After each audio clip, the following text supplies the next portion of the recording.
Assalamualaikum warahmatullahi wabarakatuh. Innal hamdalillah nahmaduhu wa nasta'inuhu wa nastaghfiruhu wa nastahdihi wa na'udzu billahi min shururi anfusina wa min sayyiati a'malina. Man yahdihillahu fala mudilla lahu wa man yudlil fala hadiya lahu. Asyhadu an la ilaha illallah wahdahu la syarika lahu wa asyhadu anna Muhammadan abduhu wa rasuluhu. Amma ba'du. Fa inna khairal kalami kalamullah wa khairal huda huda Muhammadin sallallahu alaihi wasallam. وشر الأمور محدثاتها وكل محدثة بدعة وكل بدعة ضلالة وكل ضلالة في النار. Alhamdulillah, pertama kita rafakkan syukur kita kepada Allah Subhanahu Wa Taala yang mengumpulkan kita kembali pada hari ini, hari yang mana penuh dengan keberkatan, hari yang dikaitkan dengan Saidul Ayyam, hari Jumaat, yang mana ia merupakan hari yang penuh dengan amalan-amalan yang boleh kita penuhkan, di antaranya dengan baca suratul kahfi, di antaranya dengan baca selawat ke atas Nabi dan mempersegerakan persiapan ke masjid dan beberapa perkara yang lain. Baik, tuan-tuan dan puan-puan yang dirahmati oleh Allah Subhanahu Wa Taala, mudah-mudahan pagi yang ceria akan kita dalam siri menuntut ilmu, pagi yang bahagia ini membahagiakan jiwa kita yang jiwa kita yang penuh dengan ketenangan, dan kita mengharapkan Allah memberikan limpahan sakinahnya kepada diri kita, kerana bagi penuntut ilmu memang itulah khabar gembira bagi mereka, kerana Allah tidak akan membiarkan, melainkan Allah akan memberi yang terbaik.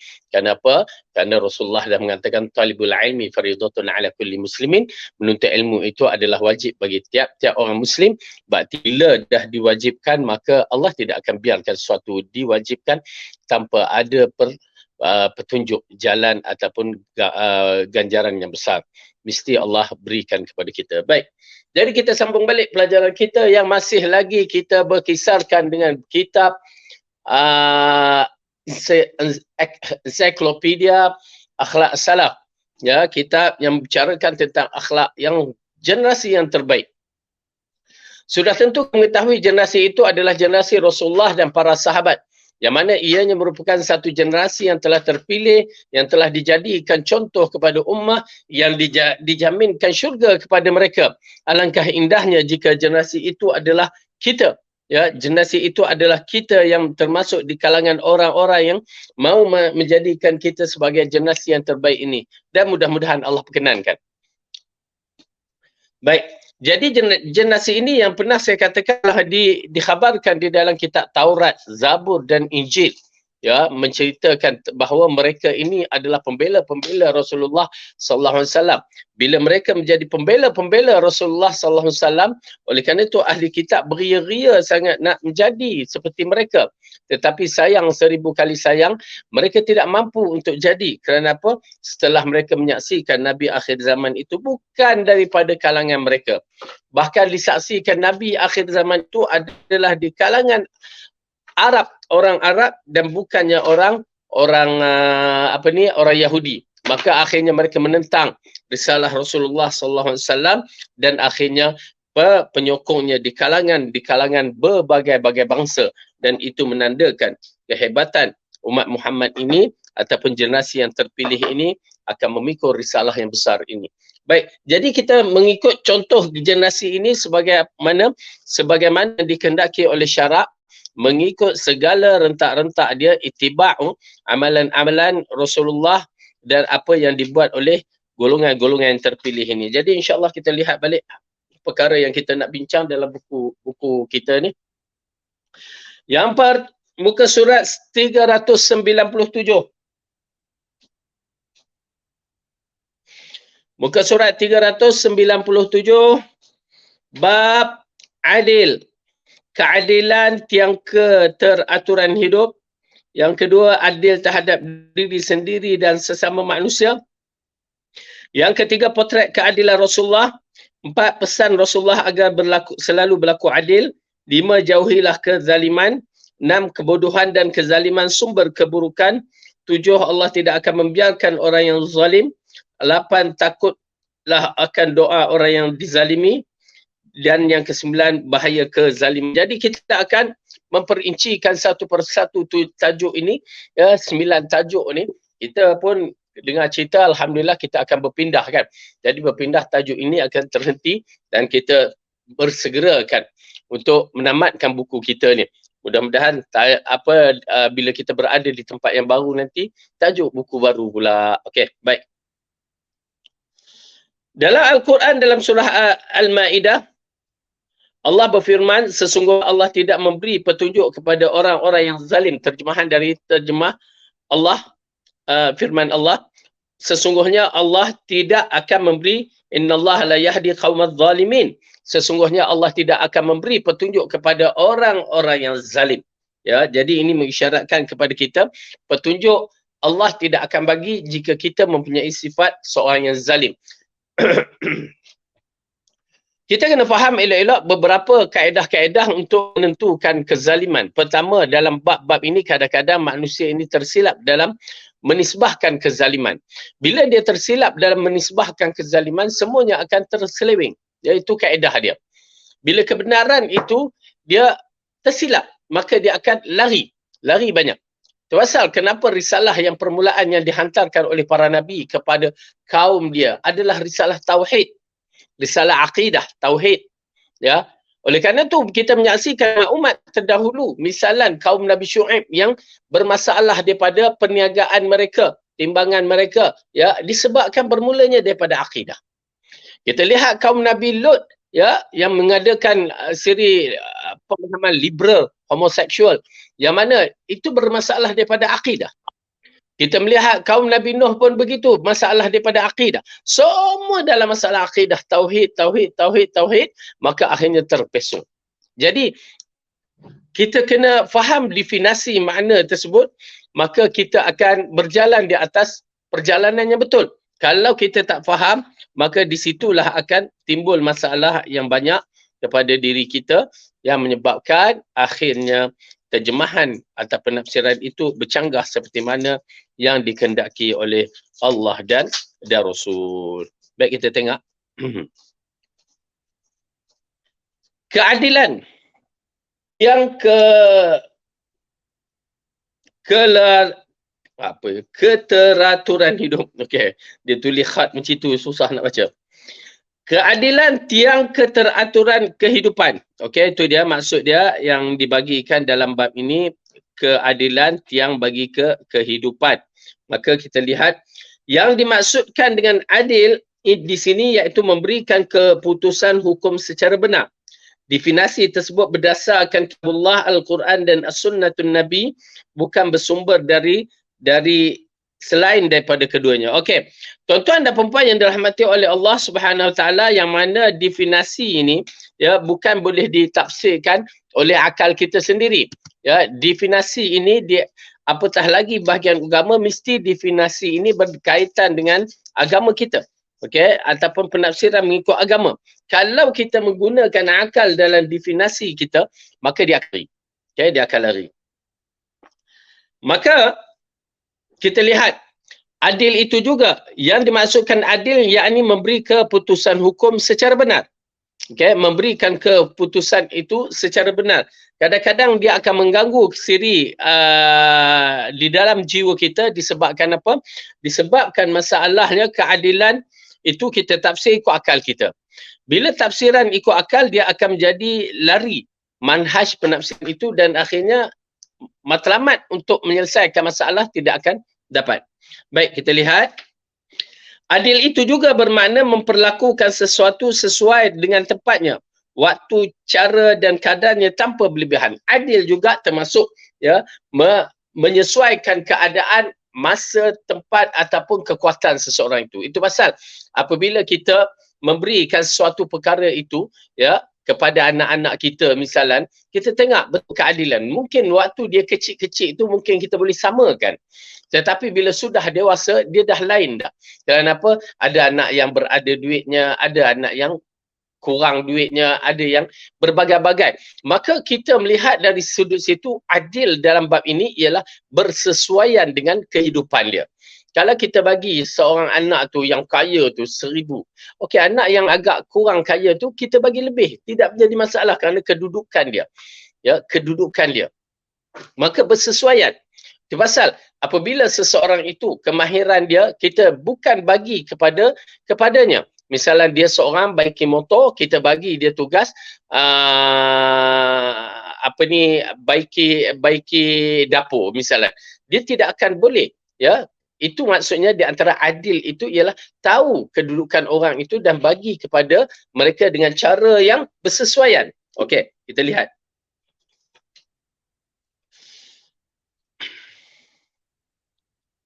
Kebaikan dari sifat adil, kebalikan daripada sifat adil adalah zalim, ya. Lawan bagi adil itu adalah zalim.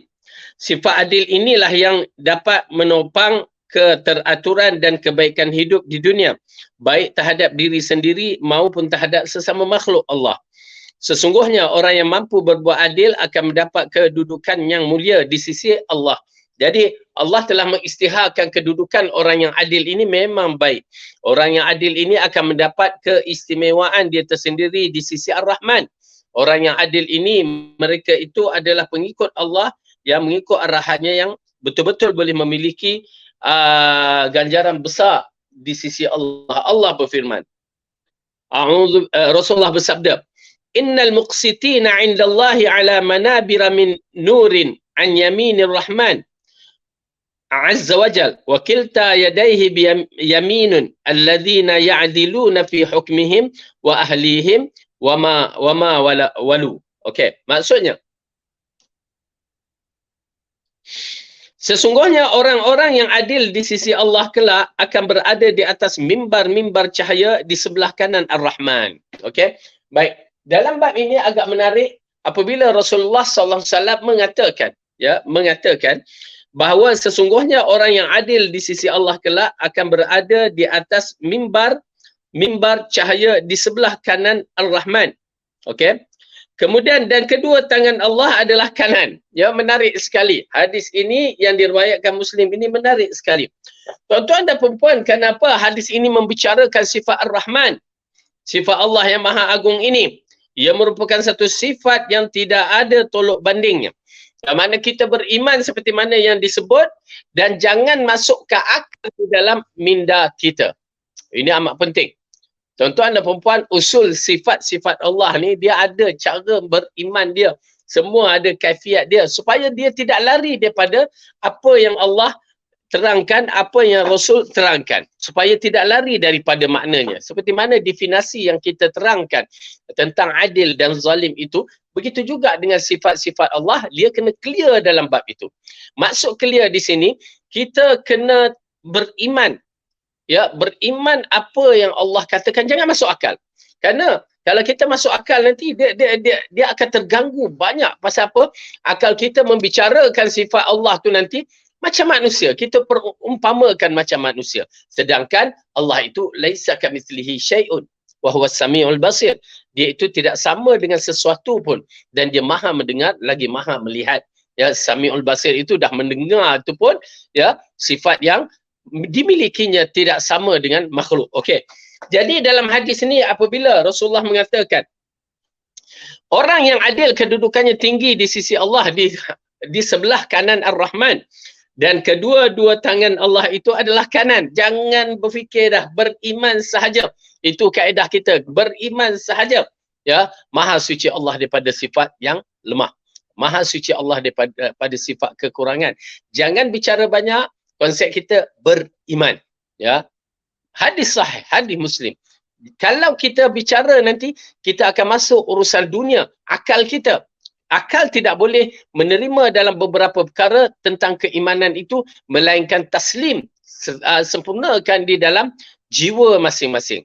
Ya, kalau tidak akal yang lemah ini dia akan mula membicara. Itu yang jadi ya kepada orang-orang yang berfahaman falsafah, dia menggunakan akal dalam membicarakan sifat-sifat Allah. Bila dia membicarakan ya sifat-sifat Allah itu dengan akal, maka dia kata macam mana Allah turun langit di bumi tinggalkan arasy, bagaimana pula Allah kata arasy Ar-Rahman itu Allah bersemayam di atas arasy. Dia akan masuk akal, maka rosak. Ya, kerana akal kita ini bila bicara cuba nak bicarakan dengan kehidupan makhluk di dunia. Tak boleh. Ya. Itu pun dalam kehidupan makhluk di dunia pun kalau kita bicara berbeza-beza. Ya, misalnya kononnya, misal contoh kita bagikan, yang makan, cara makan berbeza-beza. Ya, manusia makan cara mana, monyet makan cara dia tersendiri, kucing makan cara dia tersendiri, ular makan cara dia tersendiri, ulat makan cara dia tersendiri, nyamuk lalat makan dengan cara tersendirinya, kuman makan dengan cara, semuanya dah berbeza-beza. Itu baru di antara makhluk. Ya, bagaimana kita nak membicara sifat yang maha agung dan maha mulia ini, sifat Ar-Rahman, yang Allah sendiri mengangkat dirinya sendiri dan dia tahu dengan sifatnya. Dan kita saksikan Rasulullah yang membacakan hadis ini, dia tak bicara panjang. Ya, kerana ini lughatul Arabiyah, bahasa dia, dan dia faham apa yang Allah maksudkan. Kalau dia rasakan benda tu keliru, dia akan terangkan kepada para sahabat. Tetapi dia tidak terangkan, maka konsep dia beriman tanpa banyak bicara. Okey, kita lihat. Mereka itu adalah orang-orang yang adil dalam menetapkan hukum, adil terhadap keluarga, serta adil terhadap apa yang menjadi tanggungjawab mereka. Ini dia keadilan yang dimaksudkan. Ialah adil daripada menetapkan hukum. Kenapa? Supaya tidak tertindas. Ya, supaya tidak terinaya. Kalau kita adil tetapi kita masih lagi menindas, dia tidak dikategorikan adil. Ya, dan adil ini mengikut ketetapan dia. Dia bukan semua kena sama rata. Tak, kita kena lihat dari sudut hukum hakam ataupun ketetapan ataupun perjanjian yang mana kita telah ditetapkan dalam suatu perkara. Hukum hakam, misalnya kita menyaksikan orang kata tak adil, ya, faraid tu perempuan dibagi lebih, dibagi kurang, lelaki dibagi lebih. Tuan-tuan dan perempuan, al-hikmatu minallah. Ya, hikmah itu datang dari Allah. Bila Allah menetapkan, di situ ada kebaikannya. Kita kadang-kadang melihat kepada kekayaan. Kita tidak pernah melihat kepada keberkatan. Berapa ramai orang yang kaya mendapat dari hasil yang haram. Mereka hidup menderita. Kaya tapi menderita. Bahkan duit mereka itu digunakan untuk kesihatan, untuk buat itu, buat ini, sehingga mereka, ya, kata orang kekayaan mereka itu seolah-olah kekayaan yang tidak diberkati. Berbandingkan dengan orang yang tak kaya pun tetapi dia diberkati. Masih boleh tidur malam, masih boleh dibagikan hartanya kepada anak-anaknya dengan cara yang menyelesakan. Jadi tuan-tuan dan perempuan, ya, kita dalam bab keberkatan ini satu benda yang agak menarik. Kerana keberkatan itu tidak akan datang melainkan bila kita mengikut jalan-jalan Allah. Ya, jalan-jalan Allah Subhanahu wa taala. Baik. Jadi bagi mereka menetapkan hukum adil terhadap keluarga serta adil terhadap apa yang menjadi tanggungjawab mereka. Jadi itu keadilan tiang keutuhan kehidupan. Yang kedua, adil terhadap diri sendiri dan sesama manusia. Adil terhadap diri sendiri dan sesama manusia. Adil terhadap diri sendiri dan sesama mutlak diperlukan. Namun sebelum berbuat adil terhadap orang lain, kita pun dituntut untuk bisa adil terhadap diri sendiri. Fa'dilu fa innahu aqrabu littaqwa. Allah mengarahkan kita adil walaupun pada diri kita sendiri. Kenapa? Tuan-tuan dan perempuan, kadang-kadang kita ni tak adil dengan orang, kita suruh buat macam tu, diri kita tak buat. Itu tak adil namanya. Ya, dalam bab-bab ini, ya, kena lihat kepada kedudukan kita dalam menjaga batas-batasan kita. Walaupun kita ni manusia. Pasal kita mengatakan walaupun kita manusia, kita tetap kena ikut peraturan yang telah ditetapkan oleh Allah. Ya, sehingga kan Rasulullah, anak dia pun, sehingga dia mengatakan, kalau Fatimah yang mencuri, maka aku akan potong tangannya. Ya, tangannya. Mengisyaratkan bahawa keadilan itu walaupun pada diri sendiri, walau keluarga sendiri, dia tetap kena buat keputusan mu'tamad mengikut panduan guideline daripada Al-Quran dan As-Sunnah. Memang ia merupakan satu ujian yang berat, tetapi ia merupakan satu keutuhan yang bakal berlaku, kekuatan yang bakal berlaku. Kita tidak melihat kepada, ya, dengan siapa kita berurusan manusia ini, tetapi kita melihat urusan kita dengan Allah, supaya amalan kita bertepatan dengan apa yang Allah nak. Oleh kerana itu, tuan-tuan dan perempuan, amat penting untuk membentukkan diri kita menjadi orang yang baik. Ya, orang yang betul-betul amanah, orang yang betul jujur terhadap Allah Subhanahu wa taala. Baik, kita lihat. Adil kepada diri sendiri diwujudkan dengan senantiasa membawa pada hal-hal mengandungi maslahah serta menjauhkan dari segala mafsadah. Ya, maslahah ini kebaikan, mafsadah ini keburukan. Ya, ini istilah bahasa Arab. Yang mana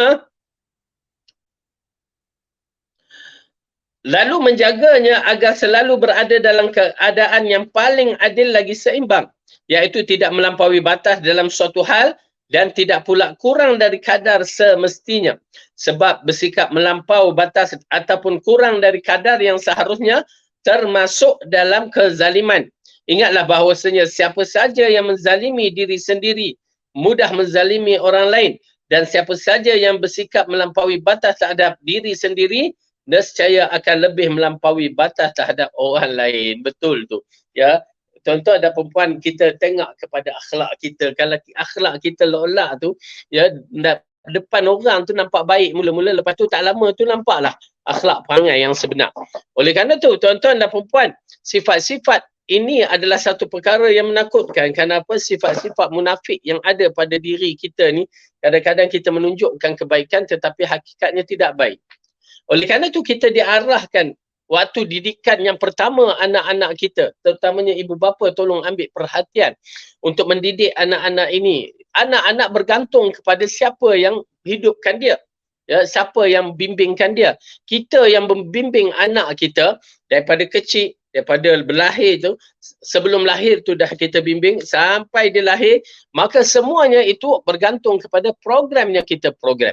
Tuan-tuan dan perempuan, bila saya menyaksikan beberapa klip video yang menarik, ya, jika seekor anak ayam itu duduk dengan anak burung tu duduk dengan anak ayam itu duduk dengan itik-itik, ya, maka kehidupannya mereka berubah. Ya, anak ayam jadi perangai itik, pergi berendam dalam air. Ya, ayam anak burung tu, ya, jadi macam ayam juga perangai dia. Ya, terlompat-lompat, jalan-jalan begitu kan.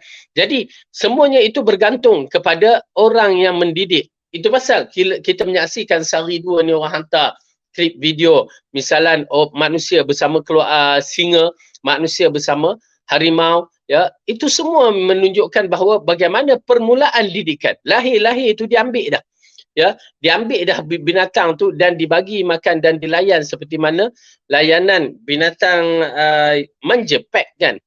Jadi bila diberikan layanan, dia akan mengikut apa yang dilayan. Oleh kerana itu anak-anak kita pun akan mengikut. Itu pasal kalau maknya yang suka beletih, anak tu ada harapan yang suka beletih. Dan mak ayah yang suka, mak pula je, ayah yang suka bercakap dengan bahasa yang tak standard tu, bahasa yang kasar, bahasa yang tidak baik dan tidak sihat, maka anak-anak itu akan bercakap perkara-perkara yang begitu.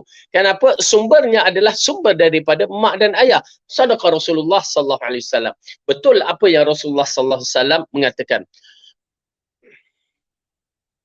Ulidal maulud, kanak-kanak itu dilahirkan ala fitrah, di atas fitrah. Ya, asalnya dia tu bersih. Budak ni bersih. Tetapi mak dan ayahnya, walidaihi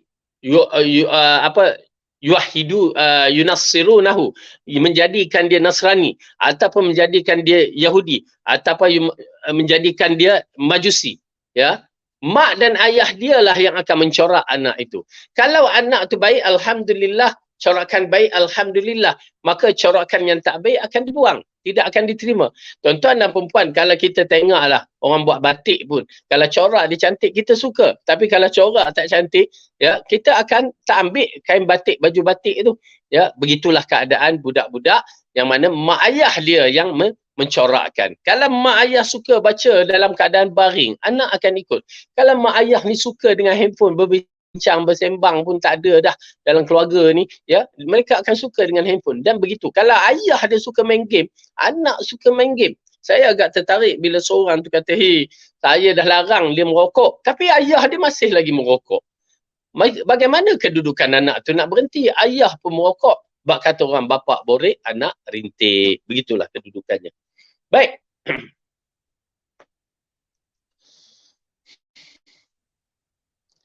Adapun sikap adil kepada orang lain sebagai terbahagi menjadi 3. Sebentar.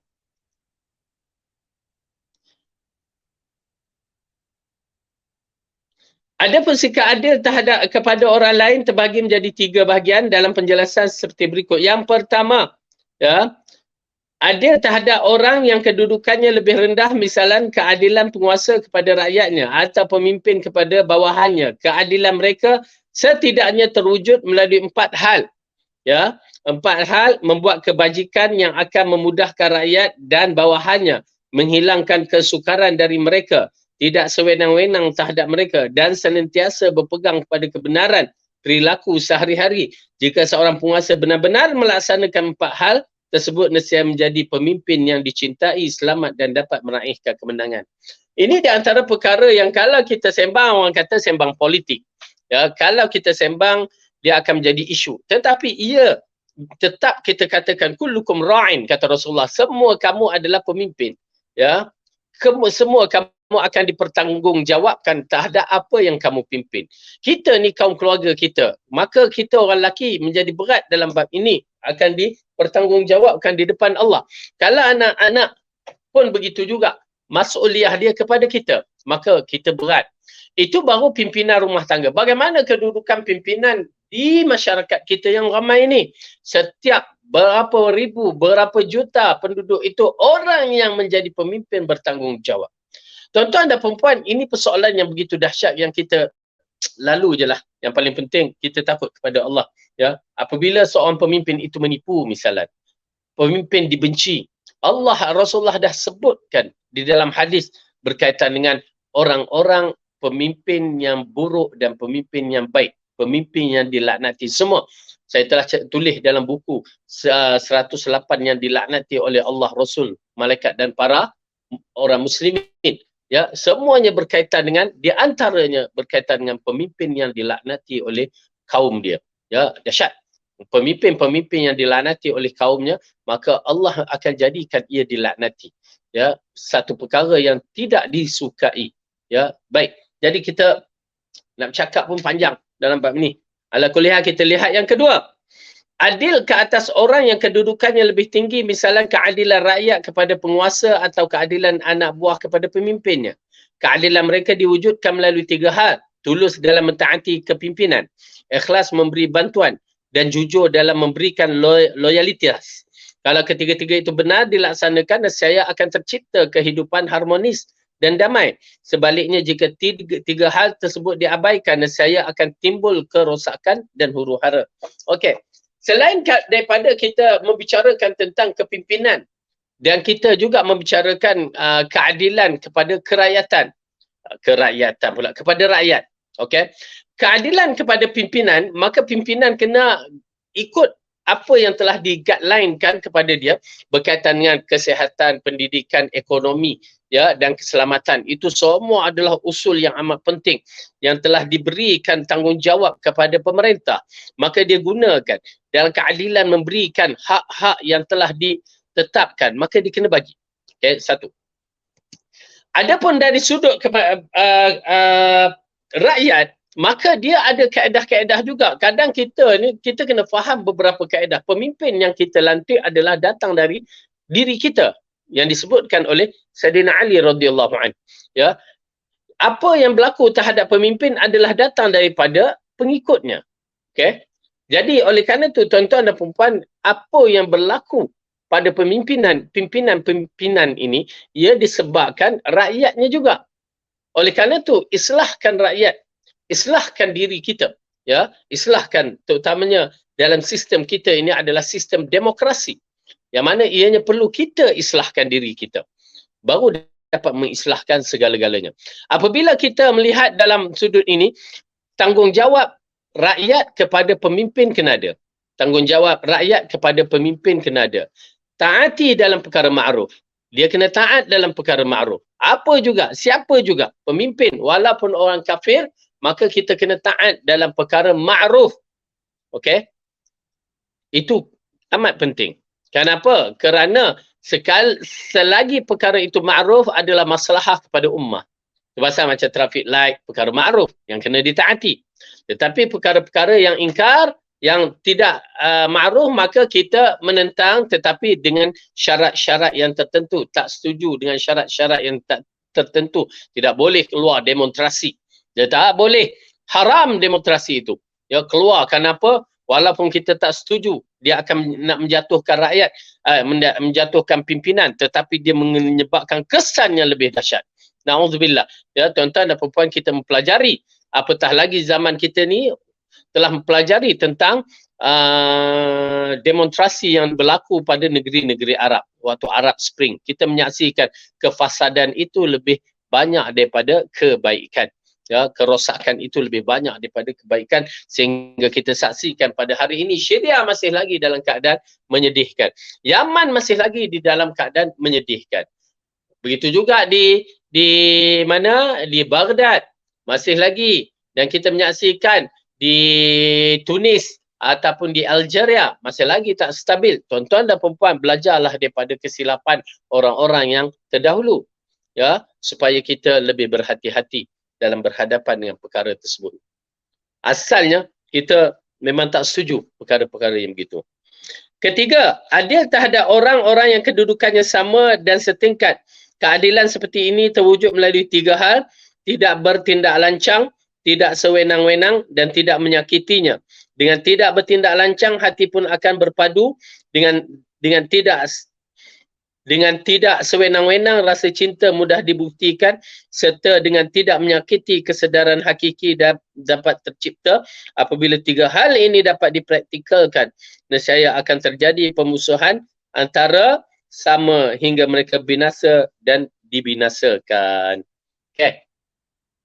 Jadi itu di antara perkara yang menarik, diterangkan bagaimana orang atasan dengan orang bawahan, dan orang bawahan dengan orang atasan, dan orang yang sama setara dengannya.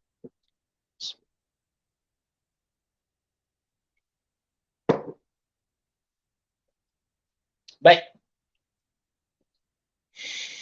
Yang ketiga, potret keadilan Rasulullah SAW. Ini gambaran yang mana menunjukkan Rasulullah SAW bersikap adilnya. Okey, kita lihat apakah potret yang ditunjukkan ini. Manusia memiliki sifat adil yang sempurna adalah Nabi Muhammad SAW. Maka kepada baginda seharusnya kita bercermin agar bisa bersikap adil. Mari kita semak penuturan para sahabat yang menyaksikan langsung sikap adil baginda. Okey. Jadi sifat yang terbaik ini adalah sifat yang dimiliki oleh manusia bernama Rasulullah SAW. Allah berfirman, laqad kana lakum fi rasulillahi uswatun hasanatun liman kana yarjullah yaumal akhirah.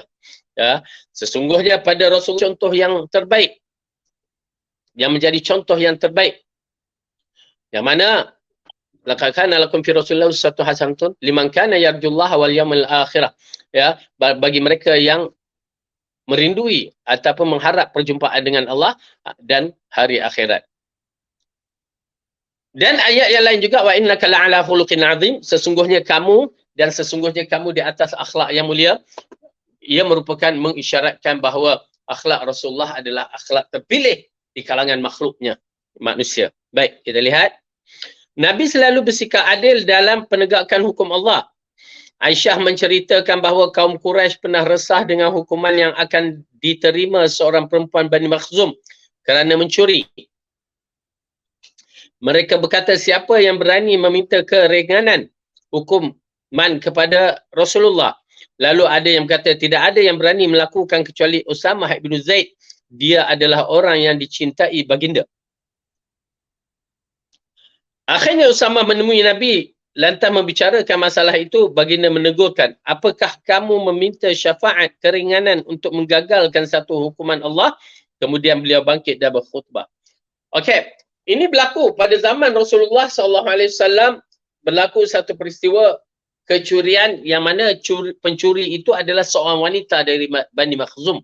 Ya, satu kabilah yang besar, yang agung, yang mana ianya perlu dihormati. Kalau kabilah tu dikatakan perlu dihormati, kabilah yang begitu, misalan. Ya. Tetapi Rasulullah SAW memang tegas dalam bab itu. Lalu ditanya, siapa yang boleh recommendation kan? Pergi jumpa Rasulullah, mintalah dia maafkan ataupun bagilah sedikit kelonggaran. Okay.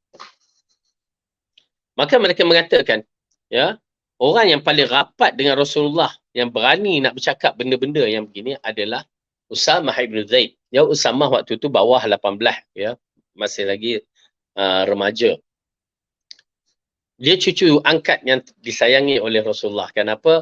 Kita tahu kisah Zaid ibn Harithah yang mana menjadi anak angkat Rasulullah, anak-anak lelaki semua mati. Ya, lelaki ni agung. Tuan-tuan dan perempuan Rasulullah, anak-anak lelaki dia semua mati awal. Yang mati kecil. Ya. Kita pun syahdu juga bila ada kematian-kematian begitu. Tapi kita kena ingat balik kematian yang Rasulullah hadapi. Ya. Bayangkan anak dia 7 orang tu habis mati semua. Kecuali tinggal Fatimah Az-Zahra yang mati selepas baginda wafat. Okay. Dan begitu juga anak-anak dia yang lain tu, yang perempuan mati dewasa. Ya, dengan berbagai-bagai kejadian. Ala kulli hal nak menceritakan lelaki yang agung ni di saat hari kematian dia hanya tinggal anak yang seorang tu je daripada 7 anak. Tuan-tuan dan perempuan, kita Allah tak uji begitu. Ya, Alhamdulillah, mudah-mudahan Allah ampunkan dosa kita. Kita kena bersemangat. Ya, kita kena sentiasa berjaga. Dalam bab itu pun kita menyaksikan orang yang di antara orang yang setia dengan Rasulullah, ya, Khadijah pun wafat, mati.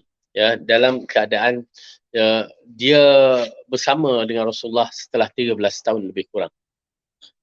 13 tahun, 20 tahun lebih. Ya, ala kulli hal.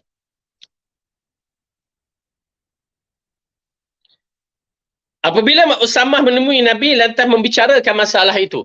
Okey. Bila dia bicara masalah itu, tiba-tiba Rasulullah penuh dengan kemarahan. Lalu dia mengatakan, apakah kamu meminta syafaat keringanan untuk menggagalkan satu hukuman Allah? Nampak tak? Dia ucapkan. Rasulullah bila masuk dalam hukum-hukum Allah, dia akan tegas. Ya, akan tegas dalam bab itu. Maka dia pun berkhutbah. Kemudian beliau bangkit dan berkhutbah. Innama ahlakal ladzina qablakum annahum kanu idza saraqa fihim syarifu taquhu wa idza saraqa fihim dha'ifu aqamu alaihi al-hadd wa waimullahi law anna Fatimata binti Muhammadin saraqat laqata'tu yadaha. Ya, itu dia. Sesungguhnya yang membinasakan orang sebelum kalian adalah sikap berikut. Jika orang yang terhormat di antara mereka mencuri, mereka tidak menghukumnya. Tetapi jika orang lemah di antara mereka mencuri, mereka menegakkan hukum had padanya. Demi Allah, seandainya Fatimah putri Muhammad mencuri, pasti kupotong tangannya. Subhanallah. Satu kalimah yang begitu tegas. Ya, sehingga perumpamaan itu dibuat untuk anaknya yang disayanginya di saat tak ada dah anak yang lain. Kalau Fatimah mencuri, laqata'tu yadah. Ya. Nescaya aku akan potong tangannya. Ini menunjukkan isyarat cerita ini berlaku pada akhir-akhir hayat Rasulullah SAW. Tegas. Tuan-tuan dan perempuan, itulah kaedah dia dalam bab hukum had yang telah Allah ceritakan kepada kita. Ketegasan seorang Nabi dalam menerangkan tentang pendirian mereka terhadap hukum Allah. Kerana hukum Allah bukan hukum mainan. Hukum Allah adalah hukum yang mesti diikut. Mesti diikut dan dipatuhi. Dia tak boleh kita nak ikut suka-suka kita. Tak boleh sama sekali. Oleh kerana itu, apabila Rasulullah mengucapkan begitu, mengisyaratkan ketegasannya terlalu tegas dalam bab keadilan. Dia tak kira siapa. Kenapa? Berkaitan dengan Bani Makhzum ni, ya, kabilah yang besar. Ya, kabilah yang besar. Okey, kita lihat. Rasulullah juga tidak mahu memberi kesaksian atas sesuatu mengandungi unsur kezaliman yang jelas menunjukkan ketidakadilan. Okey, kita lihat. Nu'man Ibn Bashir mengisahkan dan ketika itu ia berdiri di mimbar. Ayahku pernah menghibahkan sesuatu kepadaku. Ibuku Amrah binti Rawahah menyatakan, aku tidak rela dengan pemberian itu sampai Rasulullah berkenan mempersaksikan. Ayahku pun mendatangi baginda seraya berlaku, wahai Rasulullah, aku memberikan sesuatu kepada putraku dari Amrah ibnu Rawahah, lalu isteriku meminta agar engkau mahu mempersaksikannya. Beliau bertanya, apakah yang memberikan yang serupa kepada semua anakmu? Ayahku menjawab, tidak. Maka baginda bersabda, fattaqullaha wa'dilu baina auladikum. Bertakwalah kepada Allah dan bersikap adillah kepada anak-anakmu. Ya, nampak tak? Ini hatta anak-anak pun kita kena adil. Hatta nak bagi kepada anak-anak pun kita kena adil. Dan cara adil itu yang kita terangkan. Mungkin di waktu usia yang biasa ni, ya, kita boleh adilkan sama je, kan. Tetapi bila dah usia yang besar, keadilan itu ia disusun mengikut keadaan. Ya, mengikut keadaan. Ya, saya agak tertarik. Kenapa? Kerana dalam macam faraid, bukan faraid, harta hibah sebelum mak saya meninggal, begitu keadaan dia bagi, ya, kepada anak yang dah stabil, okey, dia bagi sekian-sekian. Tapi dia akan bertanya kepada anak-anak dia yang lain, okey, setuju ke? Okey, mak ayah bagi gini, okey. Kita senang je, alhamdulillah. Bukan reta kita, kan reta mak ayah okey je. Ya, tak menjadi masalah. Ya, lepas tu bagi gini, okey, okey je. Tak jadi masalah. Jadi pembahagian itu, ya, mendapat restu daripada anak-anak pun menunjukkan itu di antara keadilan. Walaupun anak yang kaya, anak yang berada itu mendapat agak sikit bagi nisbah dia, tetapi dengan keadaan kehidupan dia yang stabil berbandingkan anak yang tidak stabil ini diberikan lebih sedikit dengan keadaan persetujuan, maka dia dikategorikan adil. Dia dikategorikan adil. Tak menjadi masalah. Apabila ada persetujuan di antara anak-anak ataupun masyarakat, maka dia dikategorikan adil. Tetapi kalau ada perdebatan, maka di sana tidak ada keadilan. Sehingga diterangkan kedudukannya. Okey? Lalu Rasulullah menegurkan, fattaqullah wa'adilu baina auladikum. Bertakwalah kepada Allah dan bersikap adillah kepada anak-anakmu. Nu'man Ibn Bashir melanjutkan, maka ayahku kembali lalu menarik pemberiannya. Okey, bahkan demi menegakkan keadilan, Rasulullah sallallahu alaihi wasallam rela diqisas. Diriwayatkan bahawa Sa'ad sedang meluruskan barisan pasukan. Beliau melihat Sawad Ibn Ghaziyah berada di luar barisan seharusnya. Akibat ulahnya beliau mencucuk perut dengan tongkat pendek seraya berkata, "Hai Sawad, luruskan barisanmu." Sawad berkata, "Wahai Rasulullah, engkau menyakitiku. Sesungguhnya Allah menguruskanmu dengan kebenaran dan keadilan. Sekarang aku menuntut qisas." Tanpa ragu Rasulullah menyingkap pakaian yang menutupi perut baginda agar Sawad dapat melakukan qisas. Balaslah ucap baginda. Ya, nampak tak?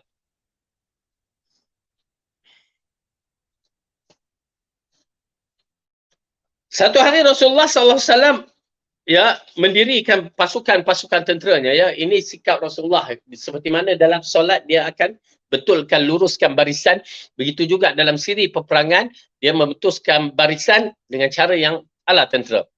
Dan dilihat seorang sahabat ni agak macam tidak berbaju agaknya, lepas tu dalam keadaan berbaris tak tepat, dia cucuk, ya. Baris betul-betul. Lalu sahabat ni kata, "Ya Rasulullah, sakit aku.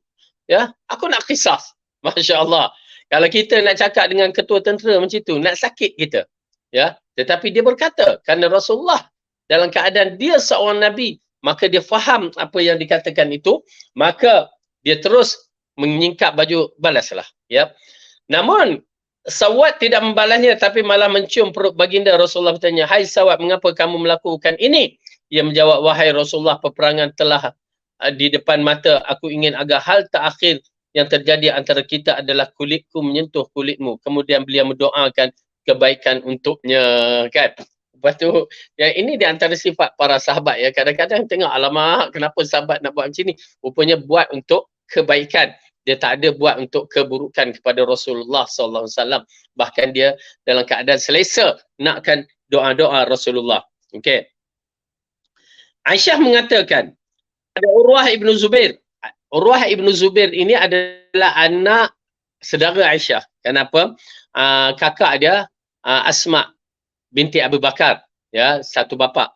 Aisyah binti Abu Bakar. Jadi Asma kahwin dengan Zubair Ibn Awam. Jadi Zubair melahirkan anak, di antaranya ada 4 anak dia yang masyhur, yang mana Urwah salah seorang daripadanya. Urwah ni bersifat alim. Okey.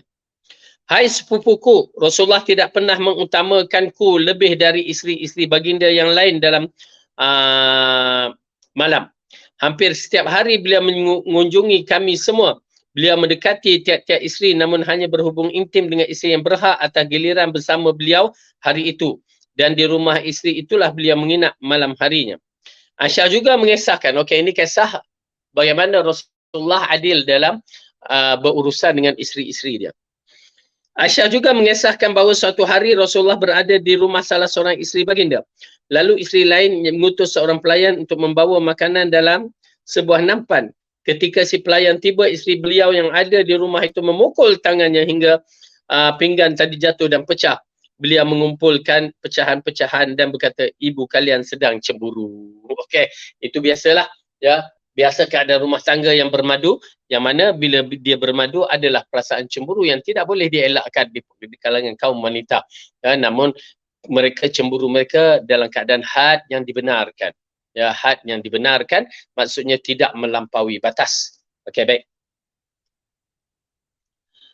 Nabi meminta pelayan itu menunggu sebentar lalu mengambil pinggan lain untuk menggantikan pinggan pecah tadi. Beliau menyerahkan kepada si pelayan agar bisa dibawa kepada isteri baginda yang mengirimkannya. Sementara itu piring yang telah pecah tadi tetap dibiarkan di rumah isteri beliau yang memecahkannya. Ya, diganti pinggan tu. Ya, digantikan pinggan tu. Ya, ialah perasaan seorang wanita apabila ini time aku, kamu pula datang buat kacau kan. Bawa pula nasi lemak ke, bawa pula nasi kambing ke apa ke, ya, aku hanya bubur je kan. Okey, ala kuliah nak cerita begitu kedudukannya. Sedangkan sikap adil Rasulullah SAW kepada sahabat-sahabat Nabi kita saksikan dari penuturan Ummu Salamah bahawa beliau bersabda, innakum takhtasimuna ilayya wa la'alla ba'dakum an yakuna al-hana bihujjatihi min ba'di fa aqdi lahu ala nahwi mimma asma'u minhu faman qata'tu lahu min haqqi akhihi syai'an fala ya'khudhuhu fa innama aqta'u lahu bihi qita'atu minan nar. Okey. Kalian mengadukan persenjataan kalian kepadaku. Bisa jadi sebahagian kalian lebih pandai berhujah daripada yang lain sehingga aku memenangkan atas saudaranya, yakni berdasarkan hujah yang aku dengar dari dirinya.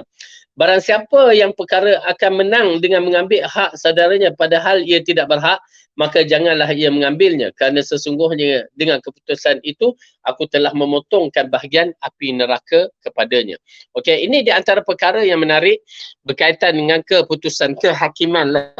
Ya. Kerana bila kita ni anak-anak datang, kita tengok kepada hujah. Kalau anak-anak tu gaduh-gaduh mengadukan, kita tengok kepada hujah-hujah mereka. Betul, tuan-tuan dan puan-puan, kadang-kadang anak tu betul tapi dia tak pandai berhujah, maka kita hukum dia. Maka salah kepada kita. Ya, salah kepada kita. Dan kita diarahkan sabar dan meneliti. Okey. Begitu juga dalam siri kehakiman, kita tengok keadaan lawyer-lawyer ni, ya. Peguam-peguam ni, peguam bela ni, sebahagian mereka ada kemahiran dalam berhujah dan memberikan titik poin-poin yang begitu pihak hakim boleh terima. Tapi kadang-kadang bila pihak hakim terima hujah itu tidak betul, ya, hakim tidak perasan dalam bab itu. Ialah manusia menghukum kan, tak perfect, tetapi mereka telah mencuba dengan cara yang betul. Maka kalau waktu itu berlaku kegagalan pada pihak yang benar, confirm dia akan diampunkan. Jika dia seorang mukmin, muslim, maka Allah ampunkan dia. Kenapa? Dia terinaya dengan hujah-hujah yang begitu, dia terinaya. Maka orang yang memiliki ataupun orang yang menang itu, dia nak juga harta itu, maka dia akan, ya, seperti mana hadis Rasulullah kata, dia akan memakan barangan api neraka. Dia menang sedangkan dia tidak berhak, maka dia akan makan makanan api neraka. Ataupun bagi dia adalah simpanan api neraka. Na'udzubillah. Orang yang terinaya, maka Allah, mudah-mudahan Allah ampunkan dan Allah berikan kebaikan kepadanya. Ya. Kerana peristiwa ini terlampau banyak kita melihat, menyaksikan. Kadang-kadang hakim boleh dibeli. Ya, hakim boleh dibeli. Ya. Kemudian hakim telah terlibat dalam beberapa perkara, maka ianya boleh dibeli. Maka di situlah akan menjadi satu perkara yang bermasalah. Na'udzubillah. Maka wallahu alam, urusan itu kita hanya serah kepada Allah. Ya, kalau penginayaan berlaku, maka orang itu tidak akan lepas. Ya, jadi kenapa? Kerana sesungguhnya dengan keputusan itu aku telah memotong bahagian api nerakanya. Yakni orang itu akan merasakan neraka nanti. Dan ambil hak orang bukan dengan cara yang betul. Kemudian yang keempat, pesan Rasulullah SAW agar selalu berlaku adil.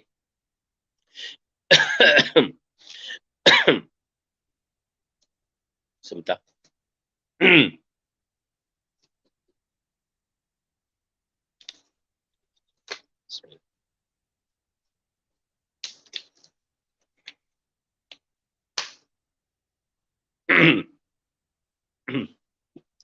Baik. Nabi SAW menyeru umat Islam supaya selalu berlaku adil atau bersikap adil. Baginda bersabda, "Idza hakamtum fa'dilu wa idza qataltum fa ahsinu fa innallaha muhsinun yuhibbul muhsinin."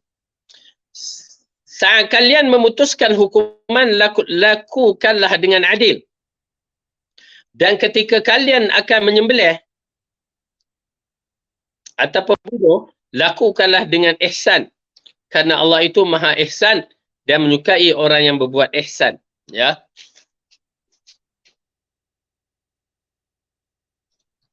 Di dalam bab ini, hadis ini mengisyaratkan kepada kita. Hadis yang diriwayatkan oleh Tabrani bersanad hasan, mengisyaratkan kepada kita bahawa berlaku adil dalam semua perkara dan berlaku ihsan. Bila kita buat keputusan, kenalah adil, dan kita kalau buat apa sehingga kan membunuh pun, kita diarahkan membunuh secara ihsan. Itu pasal kita menyaksikan di antara para sahabat, ya, dilarang misalnya mayat itu ditamsilkan ataupun dicincang-cincang. Tak boleh. Ya, mayat manusia dalam siri peperangan tak boleh dicincang-cincang. Kalau binatang pun kita nak membunuh, kalau membunuh dari sudut binatang yang boleh dimakan, maka penyembelihan itu mestilah mengikut seperti mana yang Rasulullah ajarkan, dengan pisau yang tajam, kedudukannya tidak disembelih di depan haiwan-haiwan yang lain, ya, itu di antaranya. Tetapi kalau kita nak bunuh binatang pun begitu. Kalau sekali bunuh tu, itu yang terbaik. Kalau binatang tu kita tak suka tu, ya, berbahaya ke, sekali bunuh. Jangan pergi dah ketuk sekali, main-main lagi, ketuk lagi, main-main lagi, nak tengok dia berlari lah pun tak boleh. Ya, ketuk tu ketuk mati. Tu kaedah dia. Ya. Baik.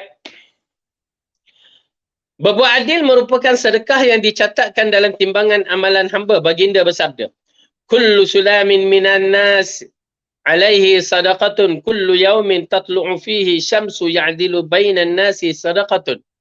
Setiap ruas tulang manusia harus dikeluarkan sedekahnya. Setiap hari selama matahari masih terbit, dan berbuat adil di antara manusia adalah sedekah. Ya. Atau berbuat adil pun sedekah. Yalah, dia konsep sedekah itu menggembirakan orang, membantu orang dan menggembirakan orang. Oleh kerana itu muka manis itu sedekah, senyuman manis itu sedekah, membantu orang itu sedekah kan. Disebabkan dia konsep dia membantu dan menceriakan orang. Itu yang menyebabkan dia sedekah. Kemudian, disebutkan pada hari kiamat kelak, orang yang adil memperolehi naungan Arasy Ar-Rahman.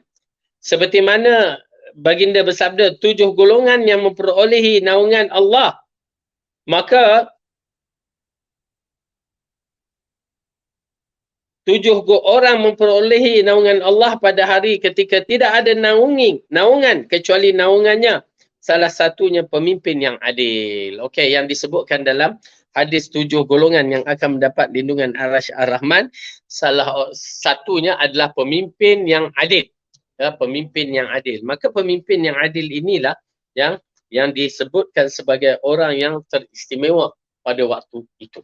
Ya, kenapa 7 golongan ini kita menyaksikan dia kedudukannya istimewa sangat-sangat. Ya. Baik.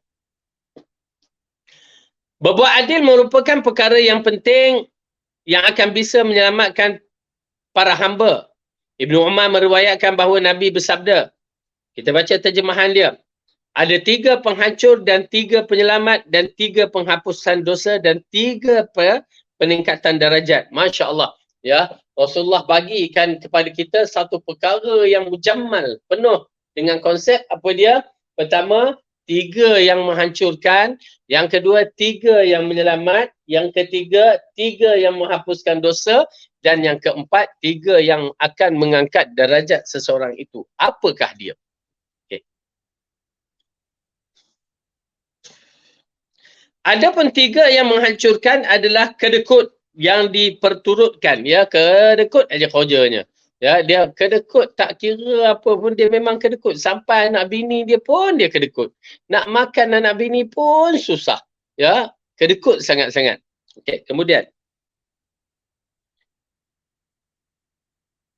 yang kedua, hawa nafsu yang diikuti.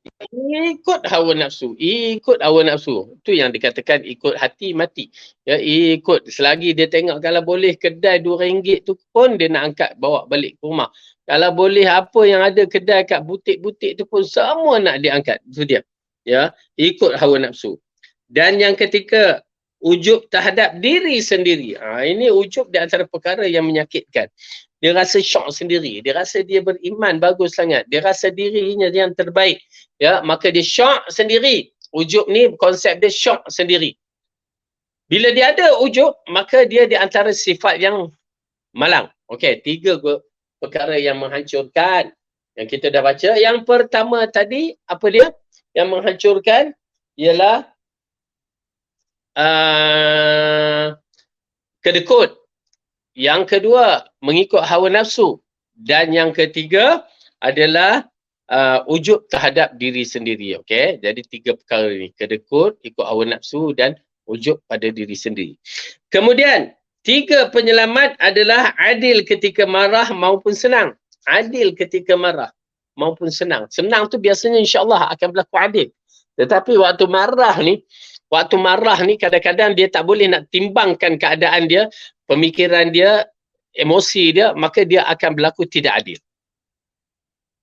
Ya, maka di situ bermasalah. Okey. Maka Rasulullah kata tiga yang penyelamat itu adalah adil ketika marah ataupun senang, kemudian bersahaja ketika miskin maupun kaya. Waktu miskin pun begitu, waktu kaya pun begitu, ya. Dia kehidupan dia santai. Maksudnya kehidupan dia kalau miskin dia tidak mengeluh dan kalau kaya sangat tidak melampaui batas. Itu dia. Cakap biasa je, alhamdulillah, Allah uji aku, ya, dengan sedikit kekurangan, tak apalah. Dia santai. Ya, tetapi orang yang kalau kena dia meracau seperti orang gila je bila dia miskin sikit, suami bukan tak ada beras pun, ada beras kat dapur tu, tapi dia kata tak ada beras, tak nak masak, ya. Aduh, kan. Maka itu di antara perkara yang berbahaya. Yang ketiga,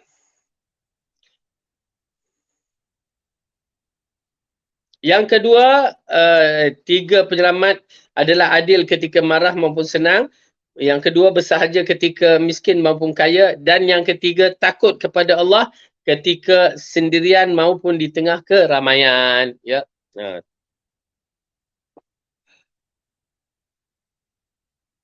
Waktu dia sendirian, biasanya orang tak takut pada Allah.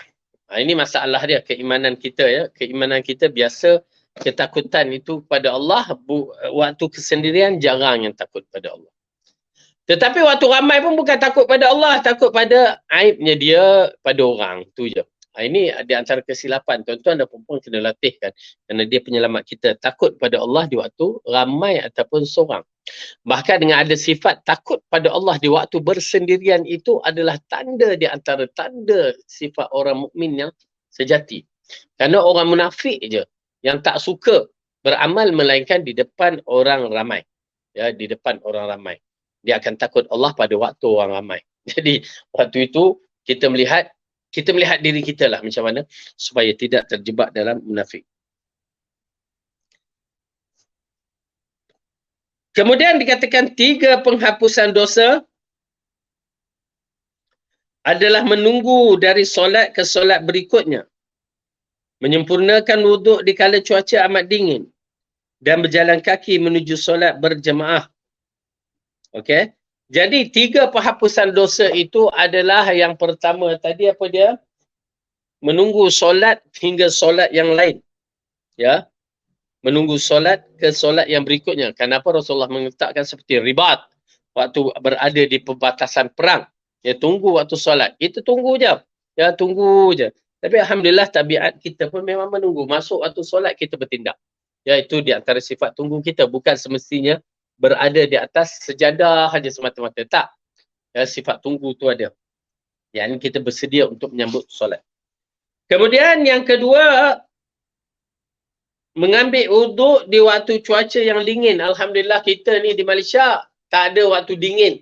Ya, melainkan duduk dalam aircon, dinginlah kita. Kita ni dingin disebabkan aircon. Tak apalah. Tetapi kalau dingin kita macam di tanah suci sana ataupun tanah negeri-negeri yang mempunyai 3 musim itu, kita akan dapati memang susah sangat kedinginan itu. Ya, macam kami pernah duduk di kawasan Pakistan bahagian utara. Kami tahu kedudukannya. Kadang-kadang tuan-tuan dan perempuan nak ambil, ialah bagi mereka yang pernah duduk di tempat-tempat yang bersalji misalnya, mereka mengetahui keadaan tu. Waktu mula-mula kami turun salji, Masya Allah excitednya ya. Tak pernah tengok salji, yang nampak salji dalam peti ais saja. Ya. Dalam freezer tu, itulah salji yang belum ini kita tak pernah tengok. Sampai tempat itu, salji turun, riuh rendah. Oh, salji turun. Ya, Masya Allah, pertama kali dalam hidup kita, bak kata orang. Orang duk tengok TV, seronoknya main salji apa. Tuan-tuan dan perempuan ya, yang dah pernah pergi, dia tahulah kedudukan seronok ke tidak. Ya, hari pertama seronok lah. Yo, ambil salji tu, kepai. Macam nak buat ais kepai tu. Ya, main baling-baling pula. Ui, dahsyatnya. Sonok. Ya. Sehari suntuk. Hari kedua. Dah mula. Kan? Hari kedua, dah mula rasa tak berapa nak selesa dah. Aduh, sejuknya. Tidur dah tak pakai aircon dah. Ya, sejuk.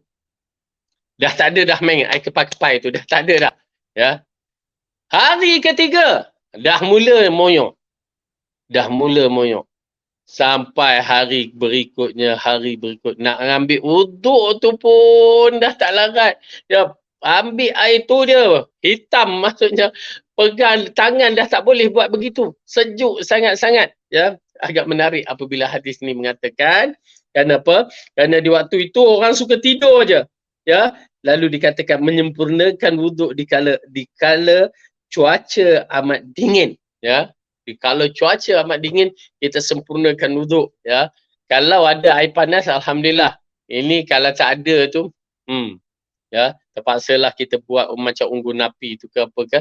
Ya, yang kami buat dulu, begitulah kedudukannya. Sampai tahap tak boleh nak ambil air. Dah tak ada air panas dah. Ya, tak boleh nak ambil wuduk. Tayamum je. Ya, tayamum je. Begitu sejuk sangat-sangat. Ya, okey. Jadi nak cerita, bila kita sebutkan hadis yang begini, ya, bahawa wuduk, menyempurnakan wuduk di kala cuaca amat dingin. Ya, cuaca amat dingin. Subhanallah. Memang pengalaman. Tuan-tuan dan perempuan, cuaca amat dingin rupanya di sana ada ganjaran pahala yang besar. Bayangkan, kita duduk tu, angin datang, angin sejuk. Kita pula tak pakai lotion kan. Ya, tu dia rasa macam dihir-hiris ni. Zik, zik, zik, kan. Tengok berbintik, keluar darah. Darah-darah tu keluar daripada urat-urat ni. Ya, Masya Allah. Tapi ala-kulhal kisah-kisah lama kan, agak menarik menjadi pengalaman kita. Ya, bila berbicara tentang kawasan yang bersalji misalnya. Kemudian, dan berjalan kaki menuju solat berjemaah. Bagi mereka yang mampu untuk berjalan. Bagi mereka yang tak mampu, berkenderaan. Ya, berkenderaan. Cuma nak menceritakan orang yang berjalan tu mempunyai keistimewaan dia tersendiri. Okey, ini menunjukkan bagaimana Rasulullah membukakan siri amalan ni. Orang berkenderaan ke orang tak berkenderaan, orang kaya ke orang miskin, akan dapat perkara-perkara yang sama. Kemudian, dan 3, meningkatkan darajat. Yang pertama adalah memberi makan. Ya, kita bagi makan. Jangan berkira, bagi je makan. Tuan-tuan dan perempuan, bagi je makan. Saya dah menggalakkan dalam bab sedekah, bagi makan, terutamanya bab makan ini, keistimewaan dia terlalu banyak. Ya, dengan mengikut prosedur ataupun syarat-syarat yang Allah akan bagikan bagi mereka yang memberi makan. Confirm ganjaran bertingkat-tingkat. Tapi keikhlasan yang penting. Tetapi yang kedua, kita bagi yang terbaik dalam siri makanan yang kita suka. Kita bagi yang terbaik makanan yang kita suka. Seperti mana yang disebutkan dalam Al-Quran. Bagi terutamanya pada 3 golongan, fakir miskin, anak yatim dan orang yang kena tawan. Orang tawan mungkin tak ada, tapi anak yatim dan fakir miskin still ada. Bagi. Lepas tu bagi apa Allah katakan dalam Quran, wa a'udzubillahi minasyaitonirrajim, wa yut'imuna at-ta'ama 'ala hubbihi miskinan wa yatiman wa asira. Dan mereka memberikan makanan kepada fakir miskin, anak-anak yatim dan juga orang tawanan.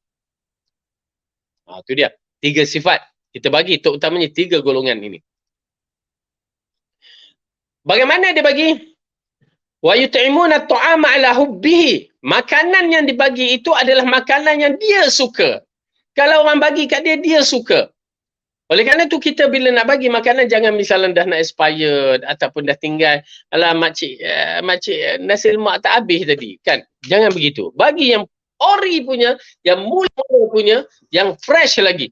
Maka makanan waktu itu adalah makanan yang terpilih. Bismillah.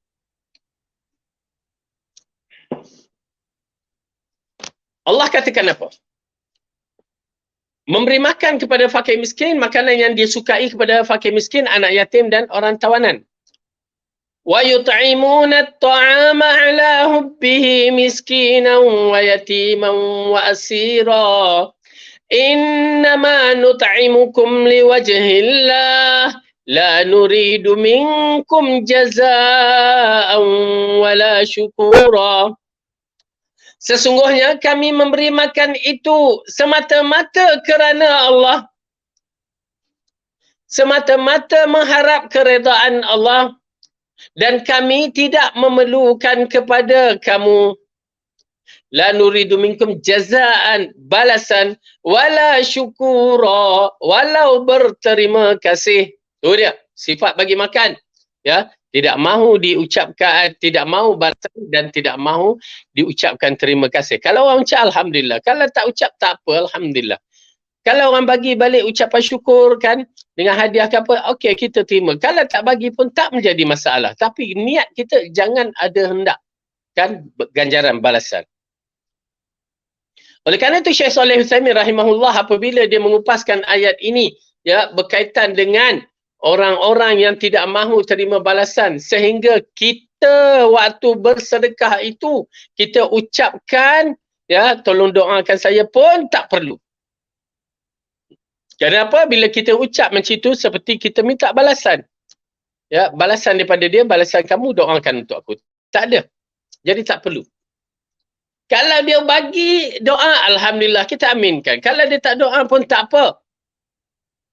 Kalau dia nak balas balik pun tak apa. Kalau tak balas pun tak apa. Tak ada rasa apa-apa.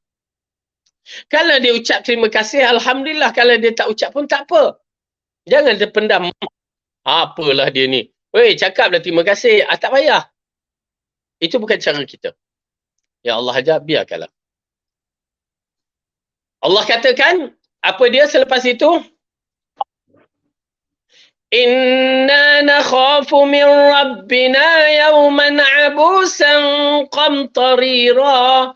Kami lakukan perkara ini kerana kami takut. Yakni kami beriman dengan hari yang mana orang bermuka masam.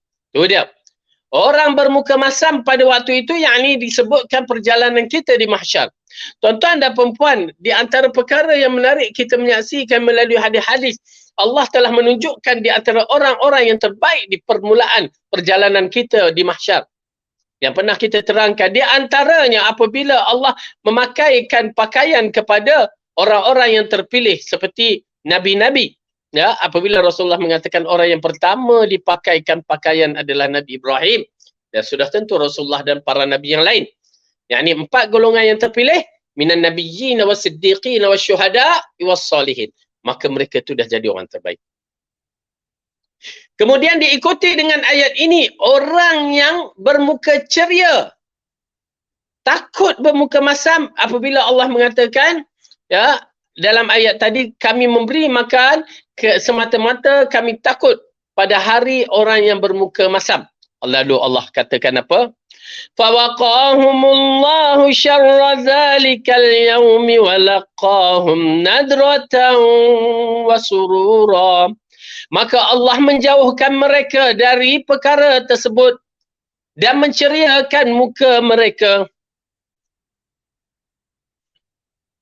Ya, Allah jauhkan daripada bencana pada hari tersebut, kesusahan hari tersebut, dan menceriakan muka mereka. Ya, dengan kegembiraan.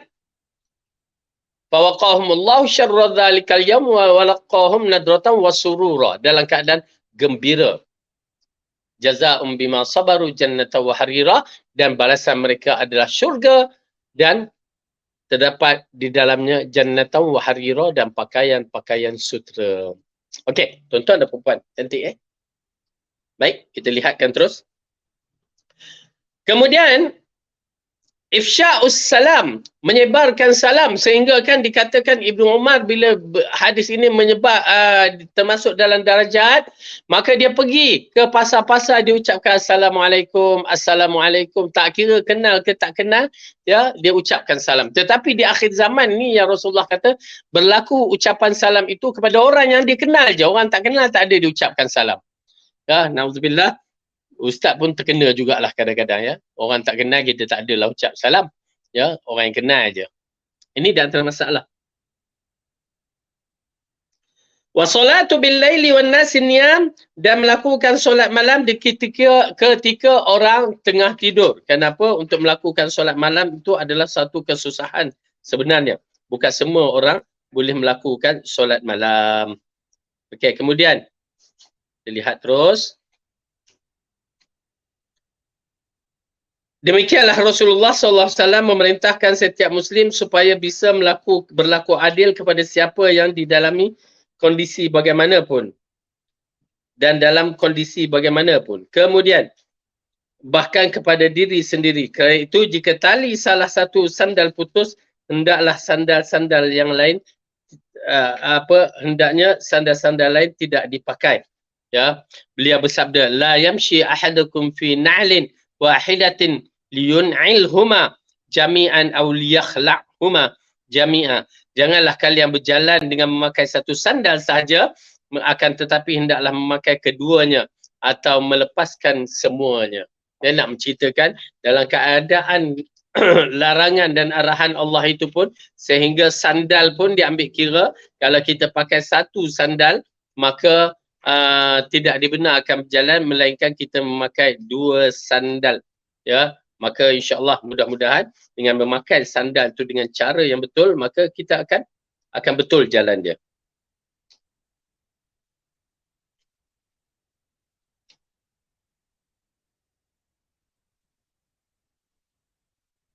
Kemudian yang kelima, jauhi kezaliman.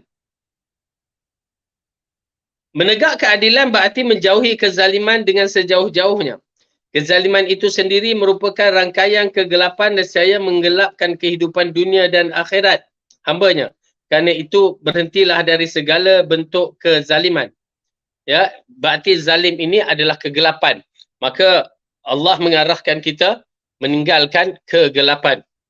Dalam hadis qudsi Allah berfirman, ya ibadi, inni haramtu zulma ala nafsi wa ja'altuhu bainakum muharraman fala tadzalimu. Maksudnya, wahai hambaku, sesungguhnya aku haramkan perbuatan zalim itu ke atas diriku dan aku haramkan kezaliman di atas kalian, maka janganlah kalian menzalimi. Ya, ini mengisyaratkan kita dilarang untuk menzalimi apa-apa juga, ya, termasuk manusia dan binatang. Kezaliman menimbulkan kegelapan di dalam hati. Jika hati itu telah gelap, ia bimbang serta dihantui rasa sempit. Akibatnya hidayah dan penglihatan batin pun pudar, lalu berakhir dengan kerosakan. Ya, ini memang tuan-tuan dan puan-puan, maksiat dia akan menghilangkan pandangan hati. Kita tidak akan tenang jika maksiat berlaku, hati kita itu menjadi hitam. Ya, dia akan menjadi hitam, maka ketenangan itu tidak akan berlaku. Kezaliman menimbulkan kegelapan dalam hati. Jika hati itu telah gelap, ia bimbang serta dihantui rasa sempit. Akibat hidayah dan penglihatan batin pun memudar, lalu berakhir dengan kerosakan. Perhatikanlah kehidupan orang yang dikenali zalim. Hati mereka diliputi dengan kegelapan. Sementara orang yang membencinya, semua orang membencinya. dan tidak ada seorang pun yang mengharap kehadirannya. Pada hari kiamat, orang yang zalim akan terus dirundung kegelapan kerana tidak mendapat petunjuk akibat kezalimannya. Rasulullah bersabda, "Ittaquz zulma fa inna zulma zulumatun yaumal qiyamah." Takutlah kamu, jauhlah kezaliman, kerana kezaliman itu ialah kegelapan pada hari kiamat. Maksudnya, kalau ada sifat zalim pada diri kita, dia akan menggelapkan kita di hari kiamat. Pada hari kiamat, orang mukmin akan berjalan dengan cahaya mereka, sedangkan orang zalim tidak mendapat sececah pun cahaya. Ia hanya diliputi gelap gulita. Sementara itu, kezaliman ketika di dunia tidak akan dapat membantunya sedikit pun. Kerana itulah dalam banyak hadis Nabi SAW memperingatkan umat supaya menjauhi kezaliman. Al-muslimun akhu muslim. Al-muslimu akhu muslim. La yadhlimuhu wa la yakhdhuluhu wa la yahqiruhu. Orang muslim adalah saudara baginya muslim yang lain. Dia tidak menzaliminya, tidak melantarkan serta tidak menghinakannya. Okey.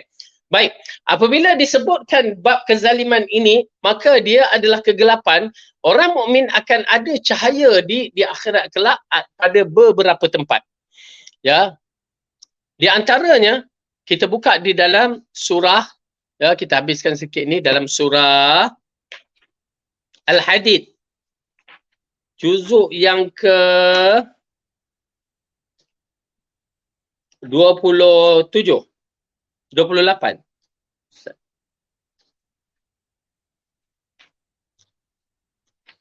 Sorry, 27. Surah yang ke 57. Ayat yang ke-12 kita lihat. Ini berkaitan dengan cahaya di akhirat.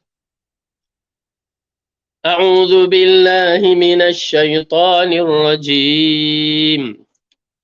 Yauma taral mu'minina wal mu'minati yas'a nuruhum baina aydihim wa bi aymanihim busyrakumul yawm.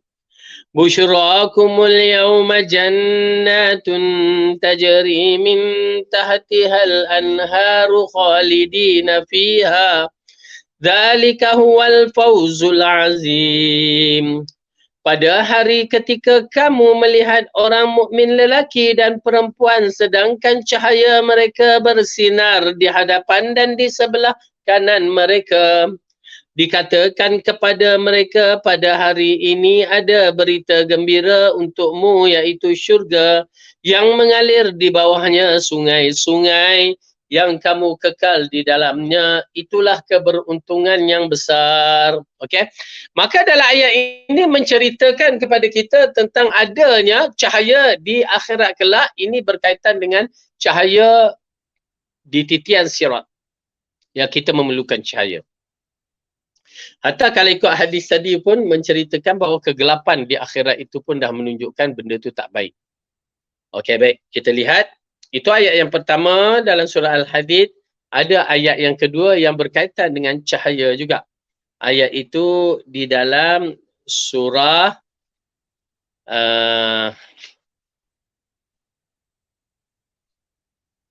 Al-Tahrim.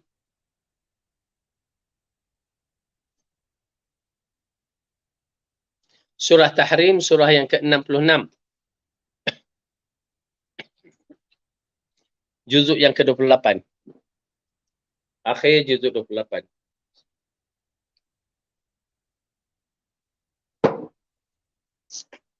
Okey, jumpa. Ayat yang ke-8 kita baca.